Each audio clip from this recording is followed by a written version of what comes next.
दोस्तों, जिनको कसरत एहतलाम यानी जिनको नाइट फॉल बहुत ज़्यादा मात्रा में हो रहा है, सफनदोस की बीमारी है, ये ज़कावत हिस्स यानी हल्की सी रगड़ लगते ही जो मामला फारिग हो रहा है, ये कपड़ों की रगड़ लग के फारिग हो रहा है, ये अपने पार्टनर के पास जैसे जाते हैं तो बाहर से बाहर हल्की सी रगड़ लगते ही ख्याल आते ही मामला ख़त्म हो रहा है।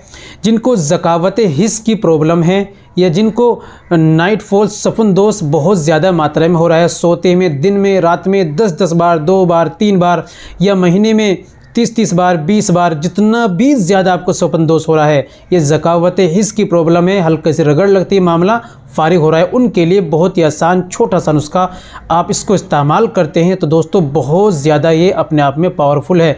इंशाल्लाह ज़रूर आपको इससे फ़ायदा मिलेगा। चलिए दोस्तों, बिना देर करते हुए जान लेते हैं आज के नुस्खे के बारे में, कैसे इस्तेमाल करना है, क्या क्या आपको लेना है। आज की वीडियो में हम आपको जानकारी देने वाले हैं, वीडियो को कंप्लीट देखिएगा बिना स्किप किए। चलिए दोस्तों शुरू करते हैं।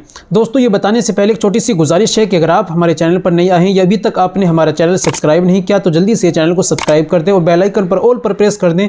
दोस्तों, वीडियो को प्यारा सा लाइक कर दें। और हाँ दोस्तों, अगर आप घर बैठे अपना मुकम्मल कोर्स करना चाहते हैं, मुकम्मल इलाज कराना चाहते हैं, देसी आयुर्वेदिक दवाओं के द्वारा या शादी कोर्स करना चाहते हैं, नाइट फॉल या टाइमिंग की प्रॉब्लम है, दोस्तों मुकम्मल कोर्स अगर आप करना चाहते हैं तो दिए गए नंबर पर अभी हमसे कॉल कीजिए, व्हाट्सअप कीजिए, बात कीजिए, इंशाल्लाह ज़रूर आपकी हेल्प की जाएगी। चलिए शुरू करते हैं। दोस्तों, सबसे पहले आपको लेना है ताल मखाना, ये आपको लेना है 50 ग्राम, ठीक है। दूसरी चीज़ आपको लेनी है कशनीज़, ये आपको लेनी है 50 ग्राम। तीसरी चीज़ आपको लेना है ज़ीरा सफ़ेद, ये आपको लेना है 50 ग्राम। फिर आपको लेना है कूज़ा मिस्री, ये आपको लेनी है 50 ग्राम, ठीक है। इन सारी चीज़ों को पंसारे के यहाँ से लाइए, कूट पीस कर बारीक पाउडर सफ़ू बना लीजिए। दवाई रेडी आपकी बिल्कुल तैयार हो चुकी है। अब आपको करना क्या है तो दोस्तों, आधा चम्मच 5 ग्राम सुबह में दूध से लेना है, 5 ग्राम रात में सोते समय दूध से आपको इस्तेमाल करना है। तमाम खट्टी चीज़ों का, बादी चीज़ों का, गोश्त, मांस, अंडा, मछली, चाय वगैरह, उन तमाम गर्म चीज़ों, गंदी फिल्में, गंदे ख्यालात, इन तमाम का परहेज़ करना है और इसका इस्तेमाल कीजिए। इंशाल्लाह ज़रूर आपको फ़ायदा मिलेगा।